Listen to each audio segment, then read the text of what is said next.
What's going on, everyone, and welcome back to the Surprise Jab Podcast. I'm your host, Zachary, your spices new topics every single weekend, jabbing you with your daily dose of UFC. And we have another UFC event this weekend. UFC Vegas 111 goes down. The main event, Gabriel Bonfim versus Randy Brown. If you thought last weekend's card was random, this one takes it to even more unseen levels. This one is literally main evented by a man in Gabriel Bonfim who has one ranked win over Wonderboy Thompson, which is a questionable decision, and Randy Brown, who, if you'd asked me in the great year of 2024, around December time, will Randy Brown be getting a main event in 2025? I would say you're crazy. There's no way. And lo and behold, we are getting that. And the co-main event is Matt Schnell taking on Joseph Morales. You may be like, who is Joseph Morales? Well, he actually won the Ultimate Fighter the last season for the flyweights, and Matt Schnell is somehow still in the UFC. But we have 13 new fights to bring to you guys. We're going to drop our predictions, go through each and every one, and we've been on this streak of going 7-5, 7-6. We need to break the mold. I haven't been on fire since UFC Rio. Now, I haven't gone negative in couldn't even tell you how long, which is a pretty good sign. So we'll just stick with that, and we'll be going through it all on today's episode. As well, we'll be dropping our quick picks for the NFL week number 10. We're looking to come back in very intense form this week for fantasy and for predictions. But before we get into that, ladies and gentlemen, we are going to talk about the updated UFC rankings. And I do want to address these betting allegations. And here's the thing with the UFC, it's an easy sport to rig. It's also a very tough sport to rig. And the reason that is because sometimes, people, are actually getting knocked out, actually in submitted. And that's where it draws the lines between what was a thrown fight and what was just an actual fight where someone fought bad. So there's going to be definitely a big investigation into this. My thoughts right now, definitely the Isaac Dalgarian and Yadir Devilel situation is very odd. They released Isaac Dalgarian, which makes me believe they think he was involved with it to some degree, but they don't think Yadir Devilel was. I really don't know. And then it would raise the questions: are the fighters who are winning in on it? Are the fighters who are losing the only ones in on it? It's all up in the air. So we'll have to see what happens. I will cover it to a degree, but as far as knowing exactly what's going to come from it, I couldn't even tell you because it's always up in the air. But I can tell you what I do know, and that is the UFC rankings have updated following UFC Vegas 110, and we have a couple of updates to bring to your guys' attention. First up, women's bantamweight division, Norma Dumont passes Ketlen Vieira. She's now won 6 straight fights and is now ranked number 3 in the world. I think her next 2 opponents are either going to be Raquel Penton, ranked at number 2, or Julia Pena at 1. I would personally like to see Julia Pena fight her, but I don't really know. There's rumors Kayla Harrison is going to be taking on Amanda Nunes. That feels like it should be next. But if it's not, then it's going to be Norma Dumont. And I think Norma Dumont gets eaten for breakfast by Kayla Harrison. So Norma Dumont now ranked at number 3. As for Ketlen Vieira, she's ranked at number 4. I think Ketlen Vieira should take on Aline Perez. I think that's the next fight you should do. She's ranked at number 8. She was supposed to be my biggest riser of the year, as we talked about in the last episode of the pod, in terms of the women's bantamweight division.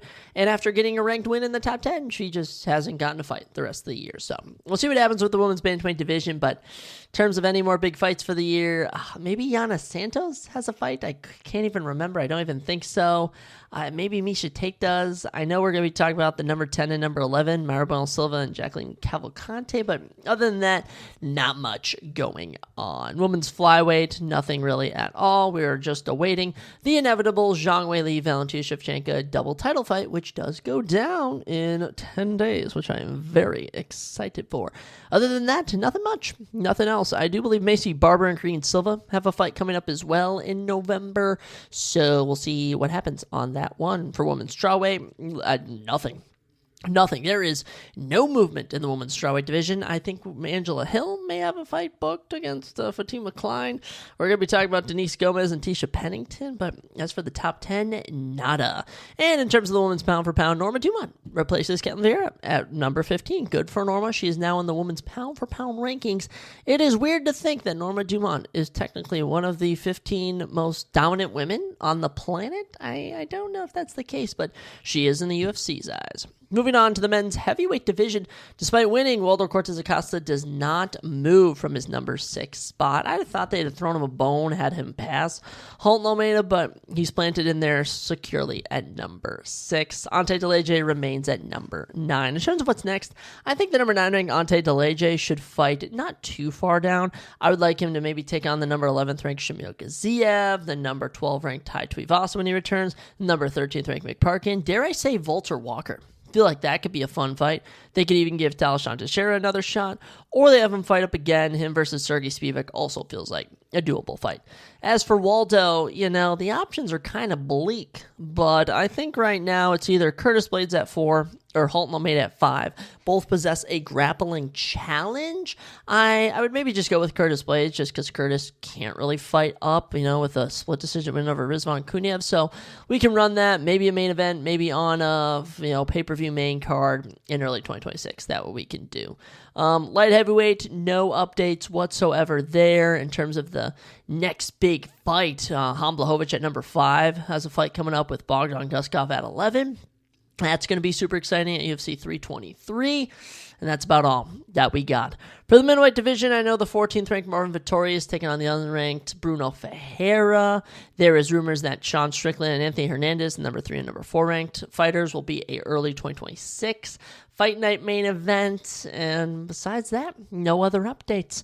Welterweight, we obviously have a lot of matchups currently taking place. We have Jack Della Maddalena taking on Islam Makhachev, the number 1 ranked Bilal Muhammad, taking on the number 6 ranked Ian Gary, the number 4 ranked Leon Edwards, taking on the number 9 ranked Carlos Prates, and the number 2 ranked Sean Brady, taking on the number 8 ranked Michael Morales. So a lot of movement in the top 10. Some people I want to highlight in the welterweight division, which are not having much movement. Might I say Gabriel Bonfim at number 14. Shout out for getting a main event.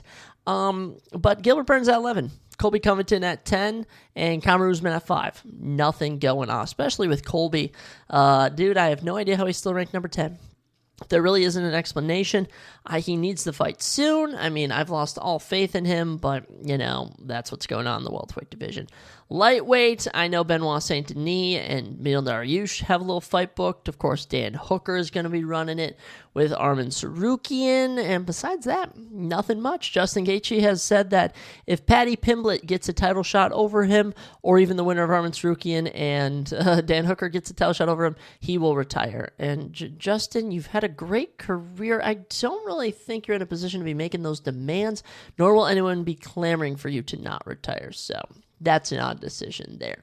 For featherweight, it's where we have our last changes. Steve Garcia jumps 4 spots up to number 8. That is right. He passes Brian Ortega, Josh Emmett, Gene Silva, and Patricio Pitbull, moving upwards. David Onama drops 1 spot from 13 to 14 as they give Danny Gay a little boost. And this is a big tell for Steve Garcia, and I had said his next opponent should be Arnold Allen at 6. It just writes itself. And Arnold Allen is ranked at number 6 and hasn't fought since UFC 304. That was in July of 2024. It has been way too long. Steve Garcia and Arnold Allen would be a great boxing matchup. That's what you should do next. As for David Onama, an unranked opponent. Yeah, that's what you do next for David Onama, unranked opponent. Or maybe him versus Gene Silva. That could be a fun fight. Bantamweight, no changes. Flyweight, no changes. And as for the men's pound for pound, I just wanted to compare who the number 15 is in the women's pound for pound. Like we said, Norma Dumont. For the men, it's Charles Oliveira. There are levels to the men's and women's pound for pounds, and the men's is clearly more superior. But those are all the new ranking updates that we have. Not too many. I'll say that, not too many. And it's not necessarily a bad thing, but, especially after this weekend, it's going to be bleak. There is not going to be many changes after this current fight card, which kind of bums me out because I love talking about all the changes in the divisions. But speaking of changes in divisions, NFL week number 10, we were over halfway through the NFL season, and it's going by quick, but it's also going by at a pretty steady pace. I will say, now that I'm 23, now that I have a job, I kind of losing my interest in the NFL. It was fun in college. You gather around with your boys every Sunday, watch the game, but now it's like every time I go out to a bar, I have fun, but it's like you're spending money, and then it's like, am I really going to let a sports team dictate if like I'm happy or not happy. And most of the time, I don't even care if the Vikings win or lose. It's my fantasy team. So we have 14 matchups to predict for week number 10, and I will be taking my fantasy team into account to an extent. But overall, on the year, we've gone 83-51. So we're plus 32, which isn't too bad. We are in the top 288,000 for the nation on ESPN, the top 79.1 percentile. So we're going to try and turn that frown upside down. Week 9, we went 8-6.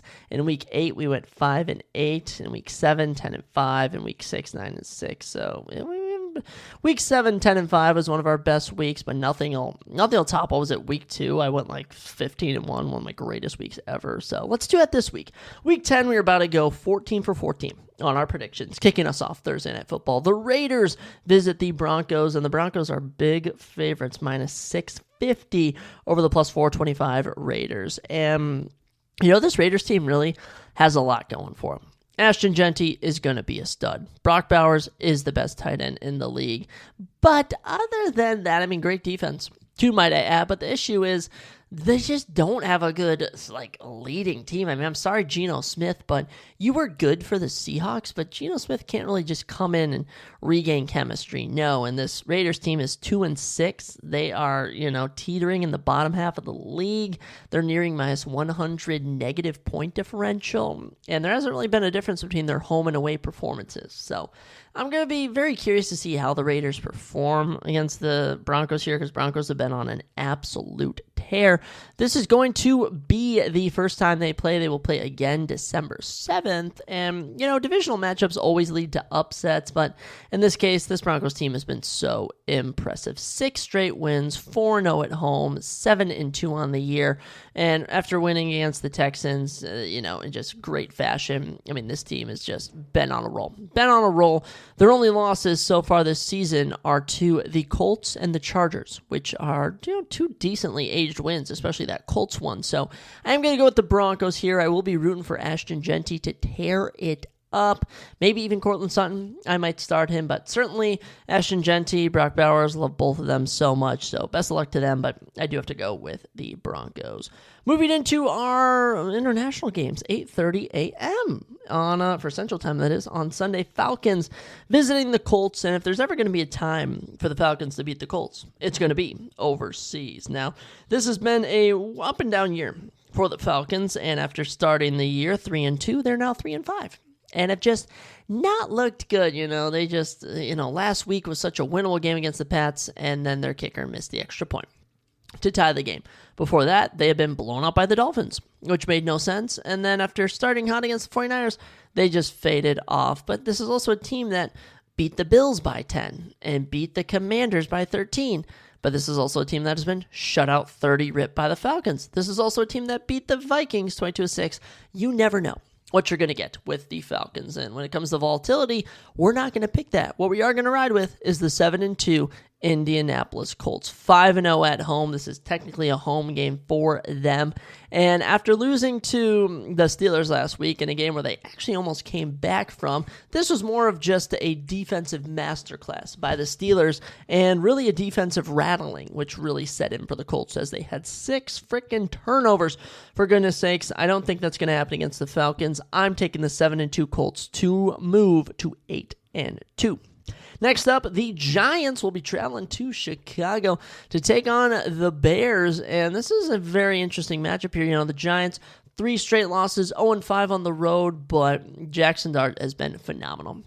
He really has, and after losing Cam Scatabo, which really sucks, Devin Singletary stepping into a role, Tyrone Tracy Jr. stepping into a bigger role, and in terms of the wide receivers, Jackson Dart really loves his tight ends, Theo Johnson, another guy, and Wan'Dale Robinson just hasn't been able to get it going so much. So I don't really know what to expect from this Giants team. I will say I really like them as a plus 180 underdog, but the Bears, it's always up or down what's going to happen with them. They've gone 2-1 at home, 3-2 on the road. So in terms of who I should rock with, I'm going to be honest. I have DJ Moore, but I also have Jackson Dart starting a league. I think I'm going to start Jackson Dart over Jalen Hurts. I just got a feeling that the Giants are a good upset to pick and that the Bears, They survived the Bengals, but it would make sense they lose to the Giants. It just seems like how the Bears play. So we're going to go with the Giants to beat the Bears, a little plus 180 underdog action.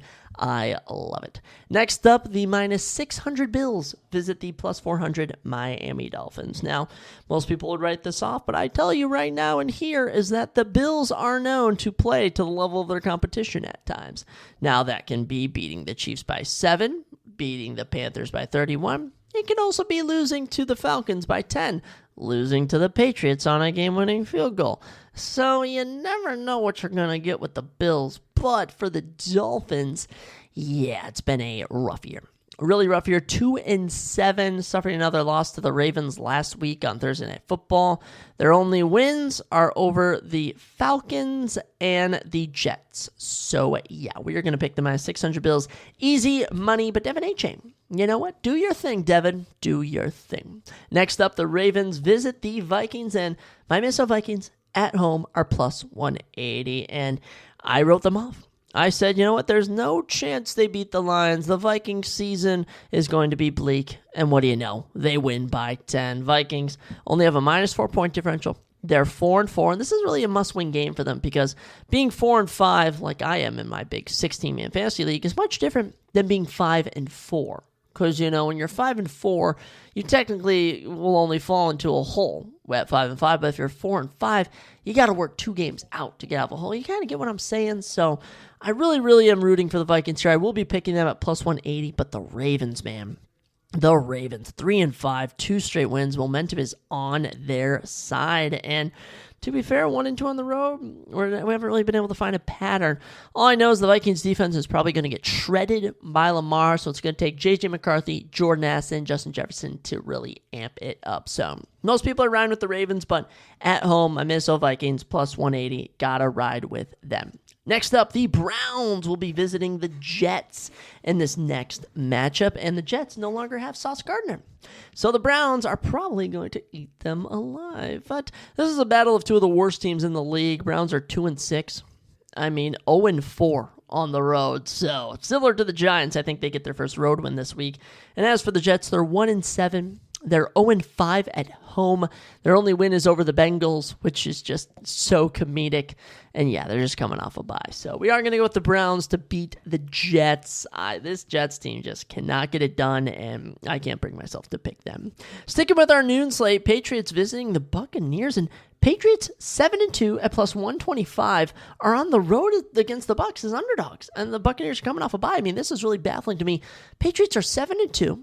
They've gone 4-0 on the road. They're on a 6-game winning streak. This feels like a betting trap.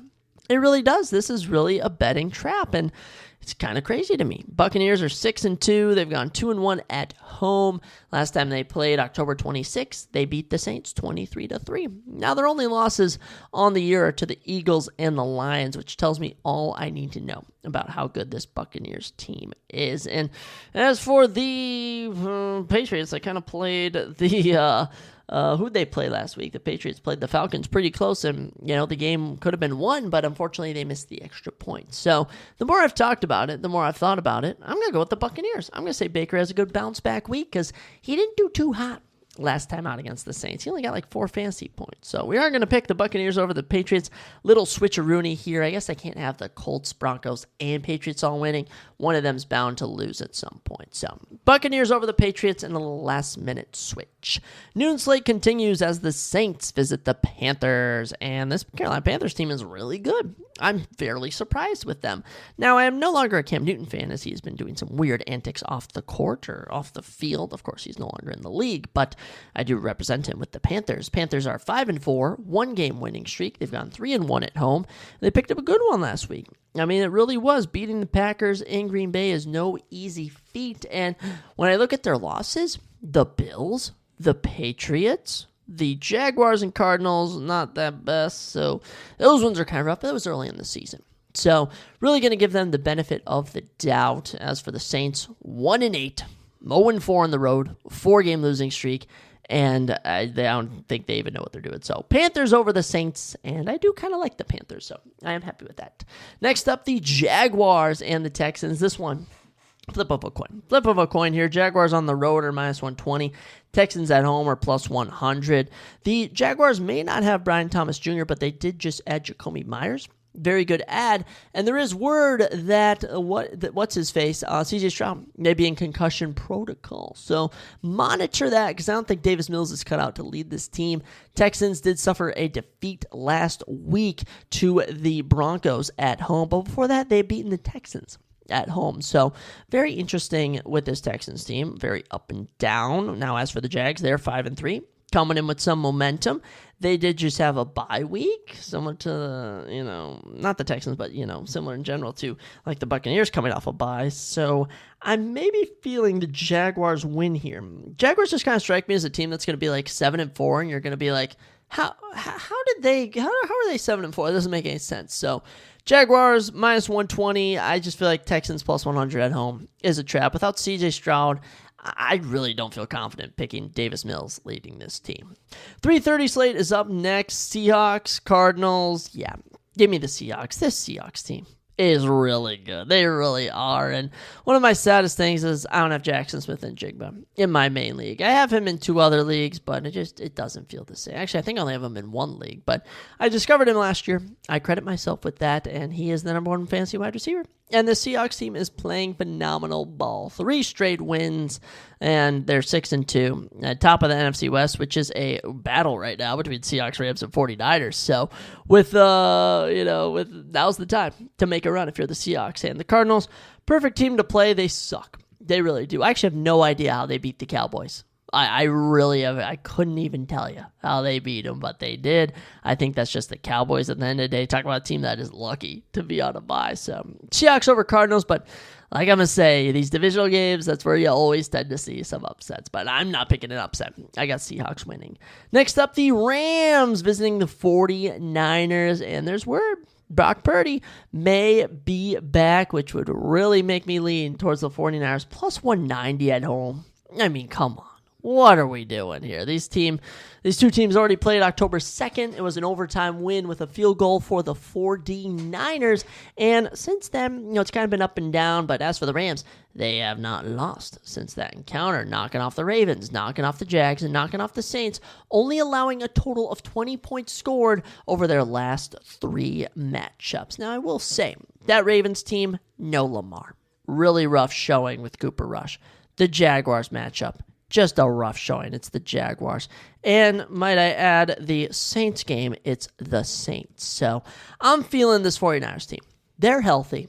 Don't sleep on them. 49ers at home. I like it. Rams, I think they're going to lose here, and a lot of people are going to be shocked that minus 225 is just a bit too high for me. I'm going to go with the 49ers. Christian McCaffrey, continue your tear.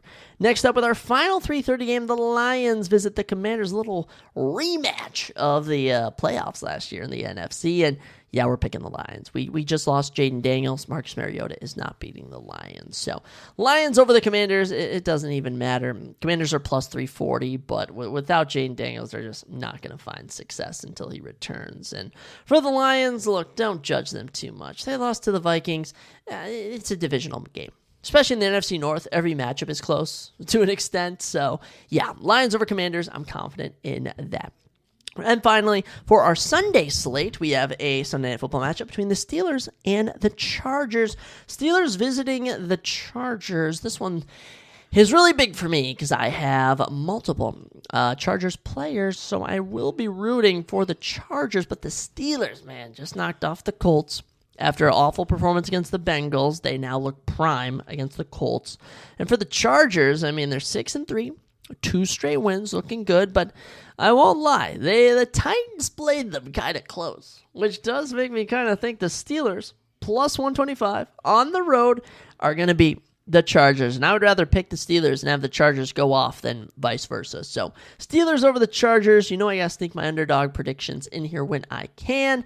I like that pick. I really do. Then getting into Monday, the Eagles visit the Packers, and after watching the Panthers win, I can tell you that it does not matter who plays at Green Bay. You can still beat this Packers team. And I think you're going to see another loss for the Packers here. I think they're going to fall to 5-3-1 because I got to go with the Eagles here. I really do. There's a potential that Saquon Barkley may be out, which would open the door for me, who has Tank Bigsby to start him. Ooh, wouldn't that be epic? I also have Devonta Smith, who I will be rooting for heavily. And for the Packers, I just do not have any single player from their team. I'm not a Packers fan. I'm a Vikings fan, and I actually need them to lose. And judging by what I'm looking at here with my predictions, I would have the Lions moving up to the number 1 spot in the NFC North and the Vikings moving up to the number 3 spot, which would give us an opportunity to maybe make the playoffs. So I'm going to go with the Eagles over the Packers here. Eagles 6-2, 2-game winning streak, and I think they're a little well rested after their bye week, which kind of hurt me because I didn't have Devonta Smith to pick up the load other players can't pick up. So those are your Week 10 NFL predictions. Let me know who you guys are going with and how many total points will we score in the Eagles versus the Packers. I'm going to say a 30-17 victory for the Eagles. Give me 47 for the total. I wonder if I win anything if that's the case, but with that, ladies and gentlemen, we are now going to drop our official predictions and preview for UFC Vegas 111. We got a lot of matchups to talk about with you guys. And is it the most exciting card? Absolutely and not. But we're going to try and gas it up as much as we can. We've had a lot of changes. There's been a lot of added fights here and there. I don't know if some fights have been taken off or if they're still on here. But this is the current slate. I don't know if UFC Stats is actually updated all the fights. It is Wednesday, though, so maybe I should check and see, because right now there's a fight between Jackson McVeigh and Robert Valentine listed, and that fight's not appearing on the site. So I'm going to do a quick little check here, because, it would appear that fight was still on, and wow, this is actually breaking news live on the pod right now. This was just announced a couple minutes ago. How does this happen to me? How's it happen? But Jackson McVeigh, who was slated to take on Robert Valentine, is now taking on Zachary Reese. Zachary Reese was recently kicked in the nuts by Cedric Dumas and couldn't continue. Or I think it was the opposite way around. But yeah, Jackson McVeigh versus Zachary Reese. I can't believe that. Well, there's not much to really say here, since it's not listed on UFC Stats, but Jackson McVeigh is 6-1, lost his UFC debut to Bruno Ferreira. Zachary Reese is 9-2. Only losses are a slam finish by Cody Brundage, comical, and a knockout loss to Asma Bekov. He recently fought Cedric Dumas. It was a no contest. And yeah, I'm going to go with Zachary Reese here, because we share the same name. No, I am familiar with Zachary Reese. Jackson McVeigh didn't live up to much, but this should be a round 1 finish for Zachary Reese. It should be pretty close, or back and forth. I feel like they're going to go at it right from the jump. So yeah, other than that, everything else appears to be in order. Now that I'm looking, I'm not seeing. This card has undergone a lot of changes, guys, as you can hear. But Adrian Yanez and Christian Quinones, I am not seeing on this card, which is a bit of concern for me. Where has this fight gone? I don't know. So I don't know if I can cover it, actually. Let's go do a little bit of research on Tapology, see if we've had any fight cancellations, because I don't know what's going on. This card does start a bit early. Prelims are starting at 3 o'clock on the East Coast, which means we are going to be getting some early fights. And as of right now, it has Jackson McVeigh listed to fight Dante Johnson. So I have no idea what is going on. Adrian Yanez, Christian Quinones withdrew. Robert Valentine had a back injury. Luis Santos and Melissa Krongar. Dude, guys, I don't know what's going on, but this entire card has been reshuffled. I took notes on a Monday, and now it's Wednesday, and I'm recording. So clearly, that wasn't the smartest decision. Right now, it says Dante Johnson's fighting Jackson McVeigh. I don't think that's right, but whoever Jackson McVeigh fights, I am not picking. Alrighty, all fiascos aside, we open up the card in the men's bantamweight division as Miles Chapo Johns takes on Daniel Soncora Marcos. And Miles Johns coming in 15-4 with a no contest. Daniel Marcos 17-1 with a no contest. Both men are 5'7", 1 inch in reach for Daniel Marcos, and both men stand in the orthodox fighting position. Miles is coming in, 31 years old, from Dallas, trains at Fortis MMA with a lot of good talent, and of his 15 wins, only 6 finishes. 4 KOs and 2 subs. Of his 4 defeats, he's been finished twice. He's a decision machine. He really is, and amidst all these weird cancellations, he was actually supposed to fight Muin Gafurov, but Muin Gafurov pulled out, so in will step none other than Daniel Marcos. But Miles Johns has been with the UFC since 2019, actually won on Season 3 of the Contender Series. Would come in, lose to Mario Bautista by flying knee, pick up 2 great knockouts, get submitted by John Castaneda, wins a decision here, get an overturned loss here, win 2 straight decisions, but then since December 2024, he has yet to win. Decision loss to Felipe Lima, and a close split decision, loss to Gene Matsumoto in August, which was kind of an eye-opener that Miles Johns can actually fight. So Miles Johns tends to bring it. He always is, down to fight, but he hasn't won since June of 2024, and it won't be easy as he takes on the 17-1 Peruvian Daniel Marcos. The 32-year-old was born in Peru, but now fights out of Florida. Of his 17 wins, he has 8 KOs, and funny enough, he was actually supposed to fight Felipe Lima. Oh my goodness, these two weren't even supposed to fight, and now they're fighting each other. Daniel came in undefeated to the UFC, got a massive finish in early January of 2023, but since then, kind of won a bogus decision over Davey Grant, had a no contest against Al Gorquin due to a low blow, won a unanimous decision against John Castaneda, and then his last victory came in December of 2024, winning a split decision over Adrian Yanez. And then he finally fought someone good. He fought Montel Jackson, and Montel Jackson whooped his butt. 30-27s across the board in that matchup, but he's back. Daniel Marcos is back, looking to bring it in. I don't want to hate on him. I do think he is talented. I do think he has capabilities to be good, and I do think he is going to beat Miles Johns. Miles Johns just hasn't really shown me anything that makes me say, wow, look at this guy. And while Daniel Marcos hasn't either, I do think Daniel has fought in a tinge higher level of competition. So Daniel Marcos over Miles Johns, that's my second prediction of the night. Behind who's ever fighting Jackson McVeigh, we're picking against him. Moving on, we get some ranked competition. You may be like, oh my gosh, ranked fighters. It's ranked women's strawweights. Yippee, I say, as the number 15th ranked Denise Gomez takes on the number 13th ranked Tisha Pennington. Tisha Tiny Tornado Pennington is 15-7. Denise D. Gomez is 11-3. 1 inch in height for Denise, and 3 inches in reach as well for her, as both women fight out of the orthodox fighting position. Tisha is the underdog here at plus 170. Denise is the minus 225 favorite. Tisha Pennington, of course, the wife of Aquil Pennington, if you love lesbian fighting couples. Tisha is 36 years old from Colorado. Of her 15 professional wins, she has 1 KO. And 1 sub, and she's never been finished in all 7 of her professional fights. That's right. This is the biggest decision machine you will ever see in the UFC. She's worse than Vivian Araujo. If you know, you know. Now, she came into the UFC over a decade ago. 2014, she's fought in Angela Hill, Rose Namajunas, Michelle Warson Gomez, Jessica Andrade, Zhang Wei Li. You name her, she has fought in them, and she hasn't lost since May of 2024, which is pretty good. She lost to Tabitha Ricci, and she actually retired Carlos Esparza in October of last year. Her last win was over Luciana Pinheiro in May, where she was able to survive the grappling to pick up a decision thanks to her striking. So Tisha Pennington riding a bit of momentum in, but the one thing she doesn't have a momentum in is her age, as her opponent Denise Gomez is 11 years younger at 25.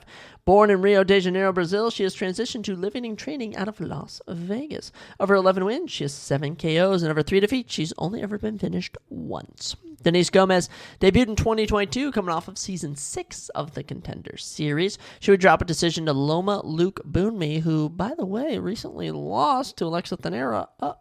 She would follow that up with 2 knockouts in 2023 before ending the year with her last loss to Angela Hill by decision.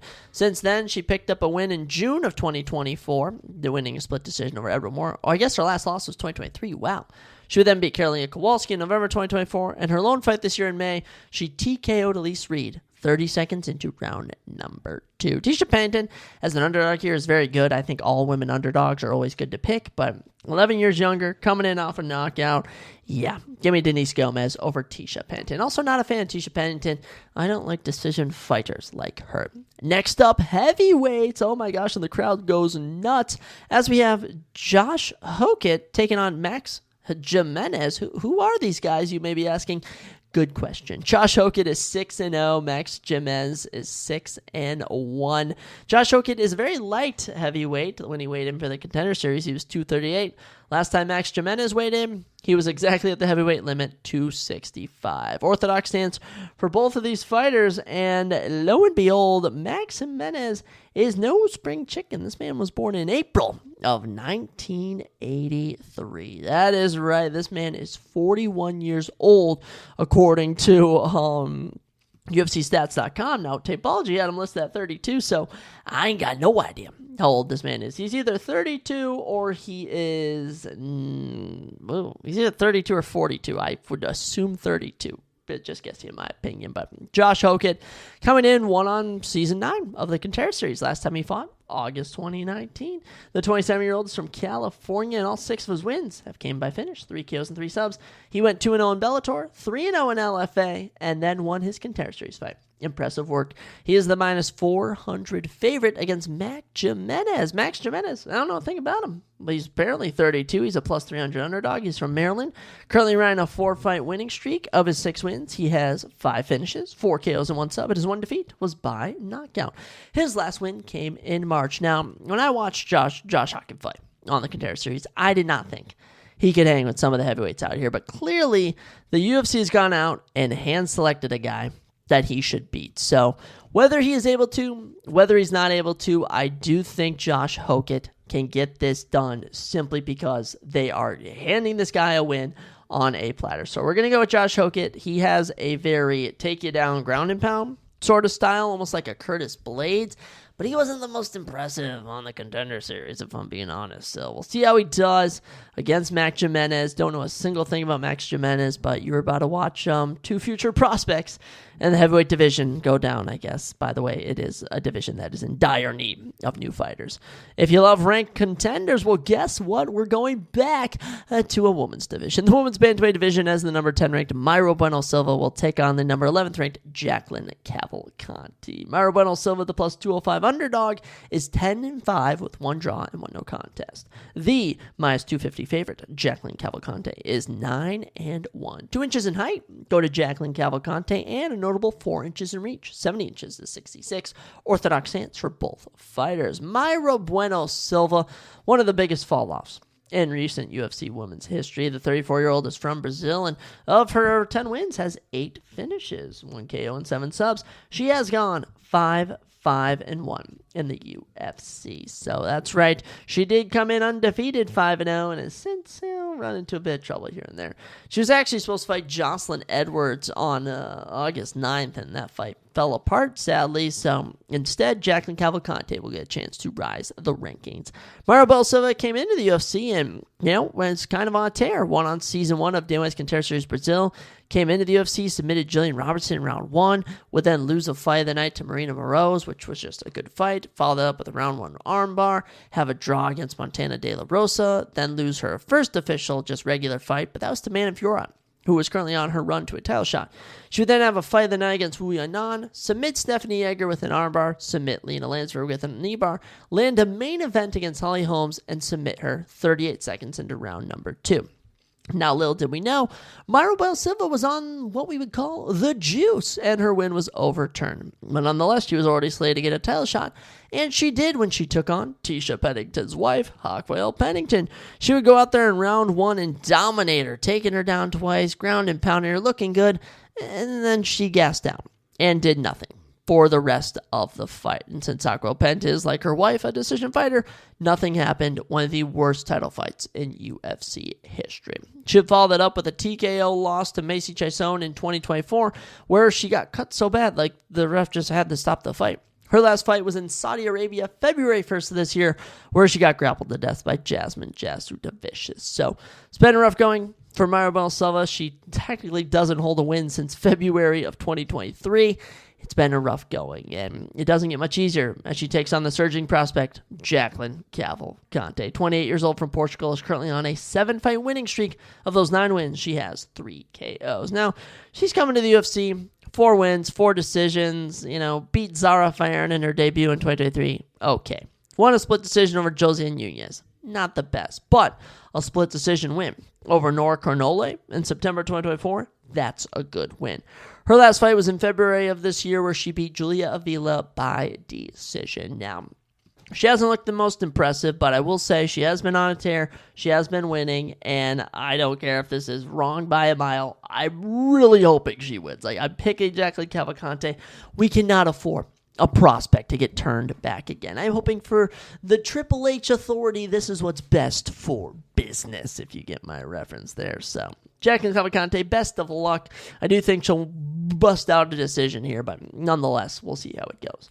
We were then supposed to have Adrian Yanez versus Christian Quiones. That fight has since been canceled. If it does get rebooked because Christian Quiones pulled out, I am picking Adrian Yanez every day of the week. So I'll just circle him. If we do find out that Adrian Yanez is back and you listen back to this, I am going to pick Adrian Yanez. If the fight's canceled, that just sucks. But that fight would have gone down in the men's bantamweight division, and that's actually where we are for our next matchup as Ricky Simón takes on Raoni Barcelos. And these two men have had a pretty decent year. We'll talk about their records in a second. Ricky Simón, or their 2025s in a second, but their records, Ricky Simón, 22-6, Raoni Barcelos, 20-5. 1 inch in height for Raoni Barcelos, and 2 inches in reach for Ricky Simón. Orthodox stance for both of these fighters, and odds makers have it minus 175 for Simón and plus 145 for Raoni Barcelos. We'll start with Ricky Simón. Ricky is 33 years old from Washington, the state. He has 11 of his 22 wins by finish, 7 KOs and 4 subs, and of his 6 defeats, he has been finished 3 times.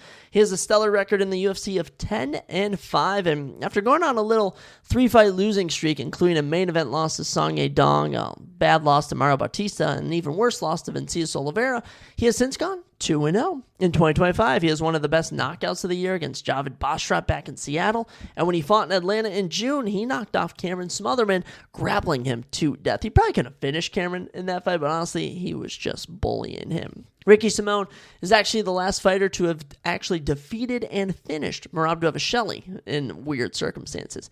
He also holds wins over Montel Jackson, Ray Borg, Rafael Sanso, and Jack Shore.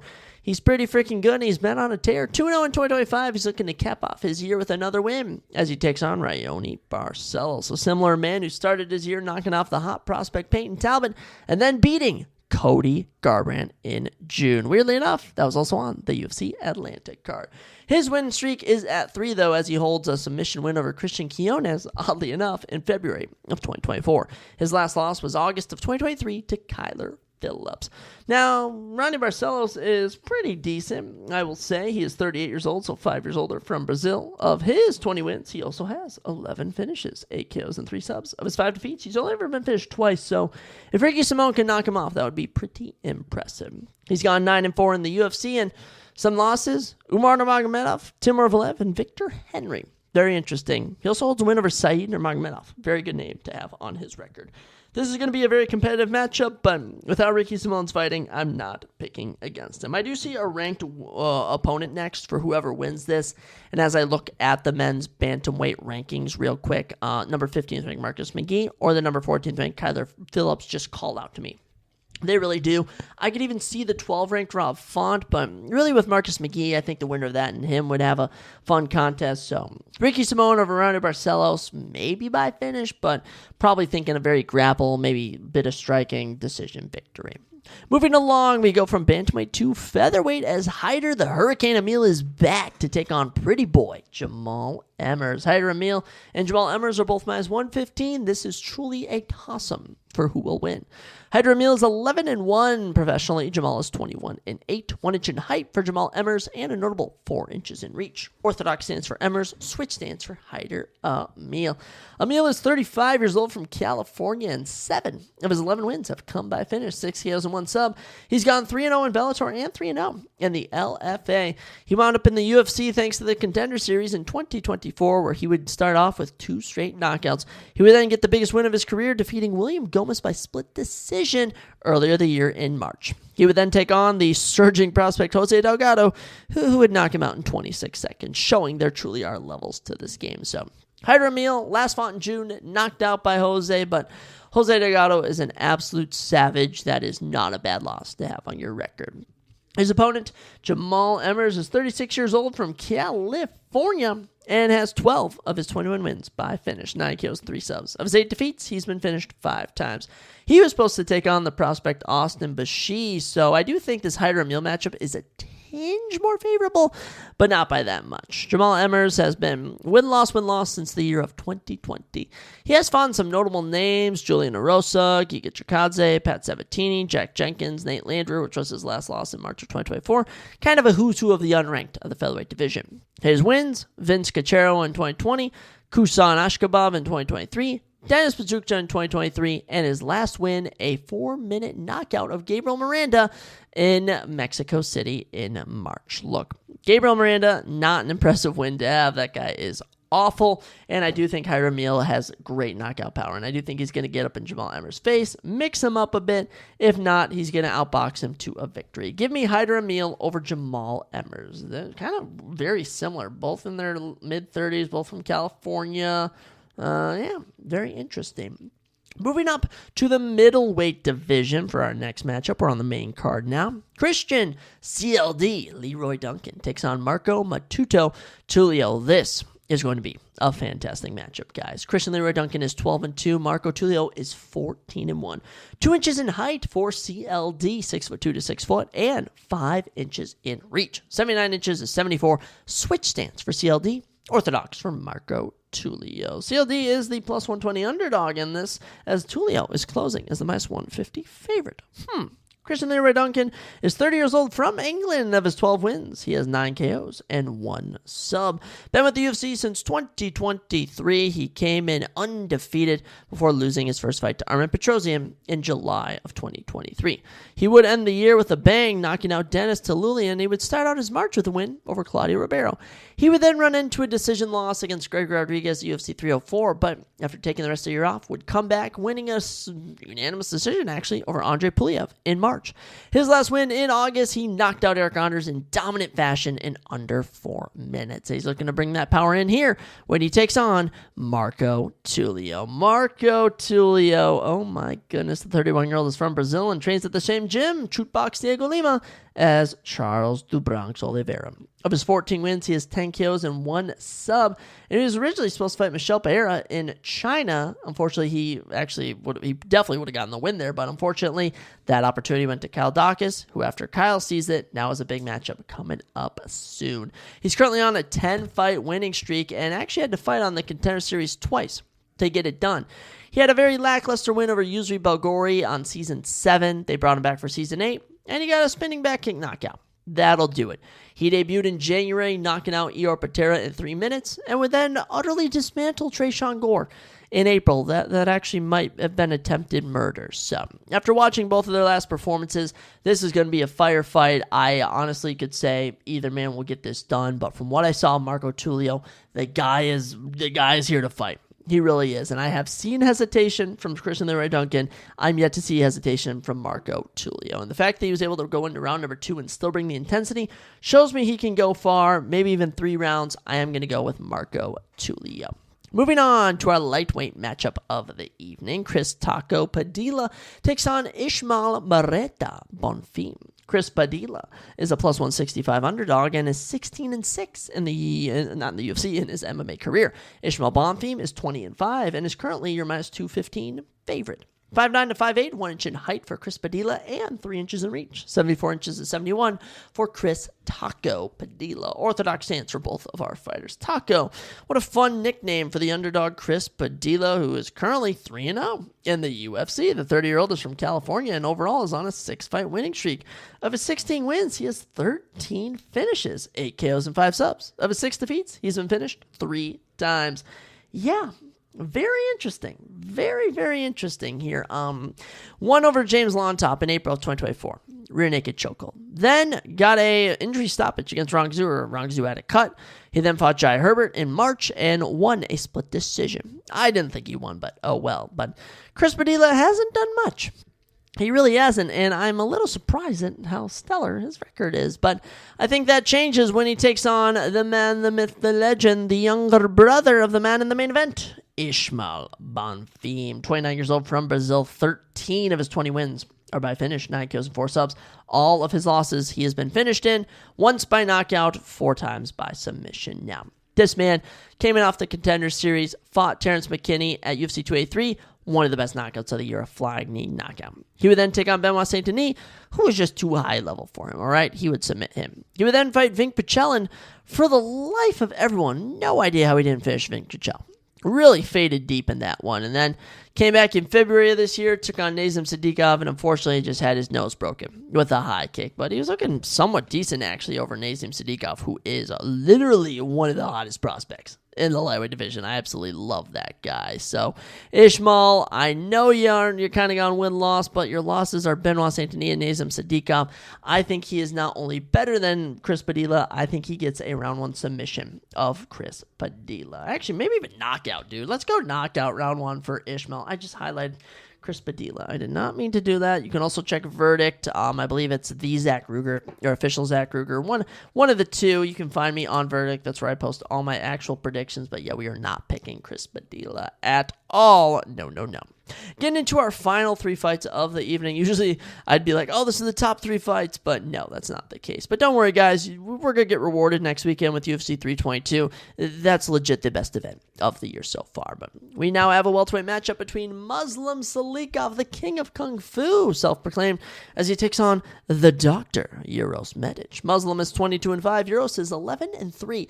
6'1 to 5'11", 2 inches in height for Uros, and 1 inch in reach as well for Uros. 71 to 70. Southpaw with that left for Medic, orthodox for Muslim Salikov. Muslim is a plus 170 underdog yet again. In the UFC, Uros Medic is the minus 205 favorite. Muslim Salikov, the legend continues.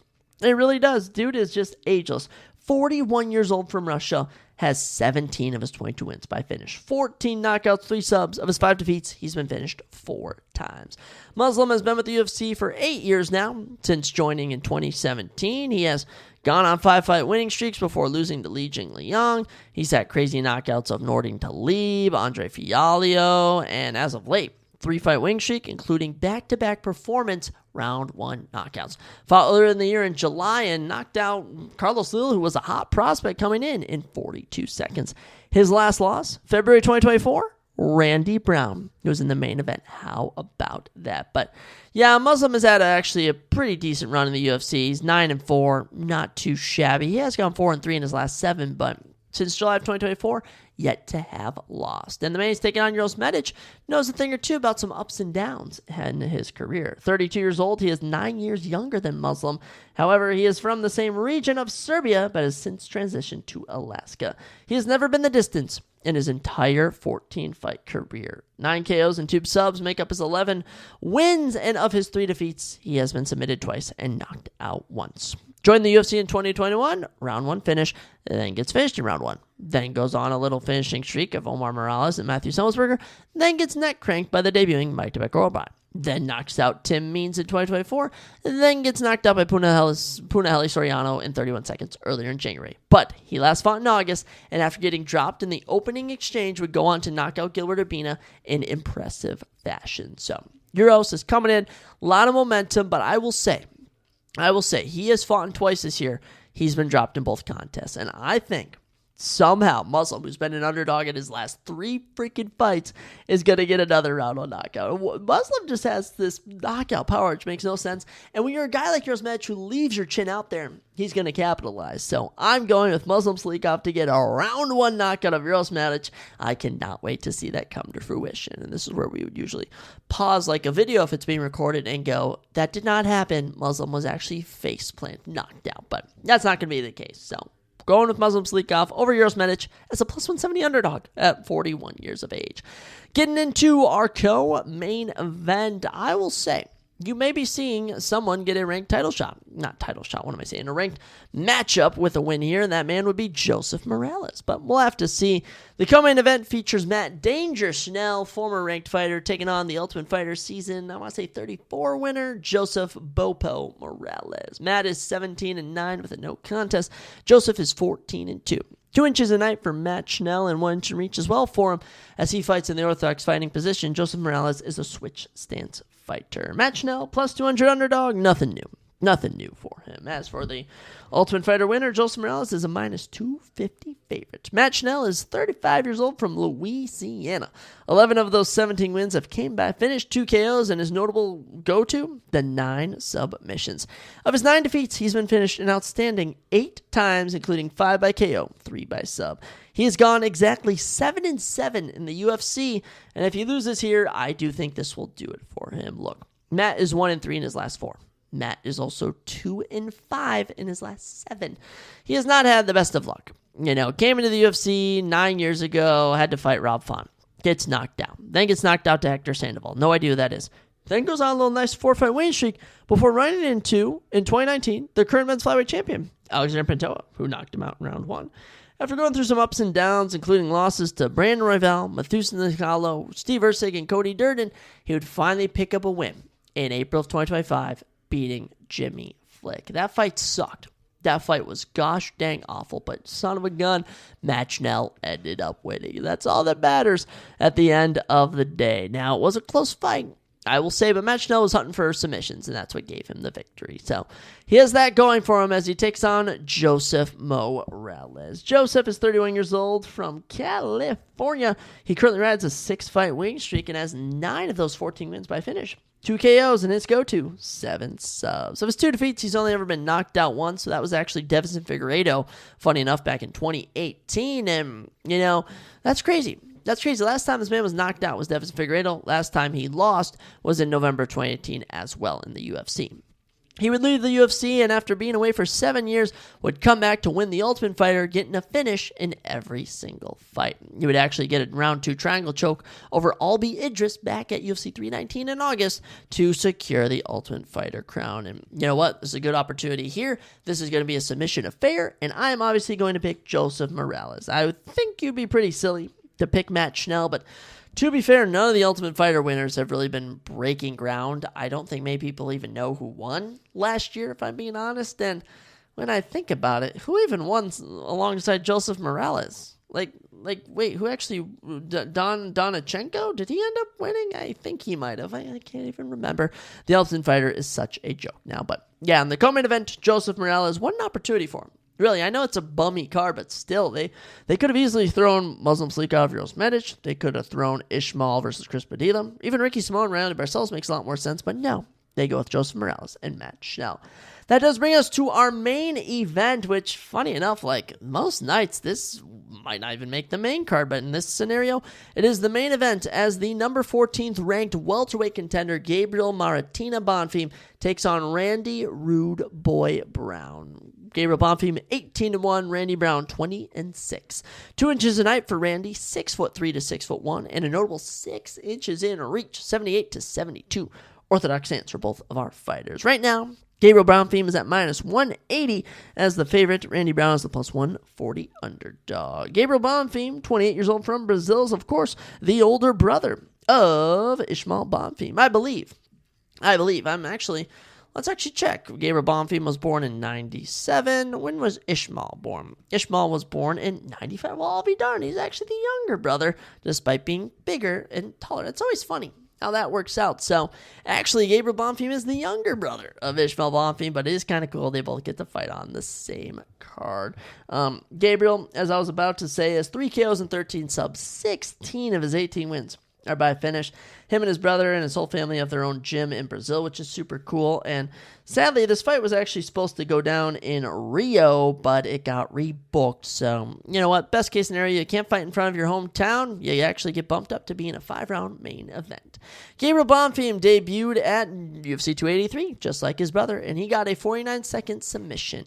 He would follow that up in July of 2023 with another round 1 submission. At the end of 2023, he would unfortunately suffer his first defeat, losing a fight of the night to Nicholas Dalby where he gassed out towards the end of round 2, but he fixed that, went the distance with Angelusa to prove he can go the distance, and so far in 2025, submitted Cass Williams and defeated Wonderboy Thompson in July, which was a very close split decision win. I know it's up in the air, but I picked him, so I was happy that it happened. But Wonderboy Thompson, low-key deserved that win. Like, low-key, Wonderboy fought his way back from the pits of despair, and man, kind of sucked he didn't get it done. But hey, Gabriel Bonfim ate some shots, and even in round 3 was throwing harder shots. So clearly dude is game and ready, and he rides his 3-fight winning streak, 18-1 record in against a UFC 14-6 20-fight veteran, Randy Brown. 7 years older at 35, he fights out of New York and has 13 of his 20 wins by finish, 8 kills and 5 subs. Of his 6 defeats, he's only ever been finished 4 times. Randy Brown has been fighting 9 years in the UFC. He's been fighting, he's been clawing, he's been trying to, get an opportunity. I mean, the best he's ever been able to do is make it on pay-per-view main cards. Like, that's the highlight, like being like the second or third fight in, but no. Randy Brown, after the knockout he had in April over Nicholas Dalby, one of the best knockouts of the year and one of the best fights of the year, has landed a main event. To be fair, if I'm being honest, this dude, Randy Brown, has just been on the bad side of bad luck before. I will say his UFC losses: Bilal Muhammad, Vicente Luque, Jack Della Maddalena, and Brian Battle. And I think everyone can kind of agree he probably should be on a 5-fight winning streak, because that Brian Battle fight probably should have gone to him. On his little winning streak, though, had that been happened, he also holds wins over Muslim Salikov. He's also beaten Chaos Williams before, Alex Oliveira, Walray Alves, He's kind of, he's the unranked guy that you have to beat to actually prove yourself. Kind of funny that he hasn't fought in Kevin Holland yet. I think a lot of people thought Kevin Holland and him was the next fight to make, but no. Instead, he gets a main event opportunity against Gabriel Bonfim. And just like last week, I thought David Onama wasn't ready for a main event. I don't really think Randy Brown is going to be ready for a main event. I think Gabriel Bonfim takes him down in round 1 and submits him, gets him out of there with a guillotine choke, and really stakes his claim. So I got Gabriel Bonfim over Randy Brown. It would be super cool if Randy Brown won, but it's even just weird to say like these two are the main event. It doesn't even make any sense. But you know what? Good for both of them getting this opportunity. I can't even hate. So that is our little preview and predictions of UFC Vegas 111. And you guys may be like, oh my gosh, this card sucks. Why would we even get it? I don't know why we're getting it, but I'll tell you what we are getting. November 15th. And I'm going to read this card top to bottom. Bosinger Sursakaev is back for his second fight post-Dana White's Contender Series Season 9 win. This man is becoming one of the hottest prospects in the middleweight division. We also have ranked women's strawweights between Angela Hill and Fatima Klein. We have an unranked featherweight banger between Pat Sabatini and the returning, undefeated in the UFC, Chepe Marisco. Kyle Dawkins is back off of his highlight reel knockout of Michelle Pereira to take on GM3 Gerald Mearshart. Malcolm Wellmaker is back after his fantastic knockout at UFC Atlanta. Top 5 women's flyweight action as Erin Blanchfield takes on Tracy Cortez. And by the way, Tracy Cortez was the last woman to beat her before she joined the UFC. Ranked middleweight action as Roman Kopylov and Gregory Rodriguez look to bounce back after, Roman lost to Paulo Costa and after Gregory Rodriguez lost to Jared Cannonier. Bo Nickel takes on Rodolfo Vieira and was booted from the main card. Good stuff. Good stuff. Bo Nickel did not belong on the main card because you want to know what's on your main card. But Neil Dariush and Benoit Saint Denis, top 15 lightweights, top 10 welterweights. Leon Edwards, Carlos Prates, undefeated 18-0 Michael Morales taking on 18-1 Sean Brady in the welterweight division. This is potentially the highest level welterweight matchup you will ever see. Women's flyweight double championship opportunity as Xiangwei Li moves up in weight to challenge Valentina Shevchenko. And in the main event, Islam Makhachev looks to make Khabib proud to become a double champion in the men's welterweight division as he takes on the current champion, Jack Della Maddalena. This card's a banger. I cannot wait, but we do have to get through our little Apex card here. Don't know how much I'm going to be watching it. I'm going to be honest. I work 8 to 5 on Saturday, and then I'm going out with all my coworkers and some of my coworkers' buddies. So might be one of those things where I have to charge my phone, and I kind of just like watch it on the side. But now that I've actually remembered this, I actually do kind of got to cancel ESPN before December, I think 6 it is, because the UFC is leaving and we're going to Paramount. But that deal might be in jeopardy if this betting thing gets out of control. I hope that's not the case. So we'll have to see. But yeah, that's all I got for today, ladies and gentlemen. A lot of fun stuff, though, going on in my life in the working world. I do have some aspirations and dreams for this podcast. I'm going to be honest. I really want to start recording it. I really want to, really start other stuff, but since started this job, I mean, it is a commute. It's a lot of work, but one thing we're not going to make is excuses. So we're going to continue to level up, continue to surprise you, continue to jab you, and continue to deliver banger episodes every single week. Ladies and gentlemen, you have an amazing weekend. You stay safe, and the next time I talk to you, we're going to be recapping the NFL and this little card here, and I have a feeling I might go perfect on all my predictions. Alrighty, I'll catch you guys next time on the Surprise Jab Podcast.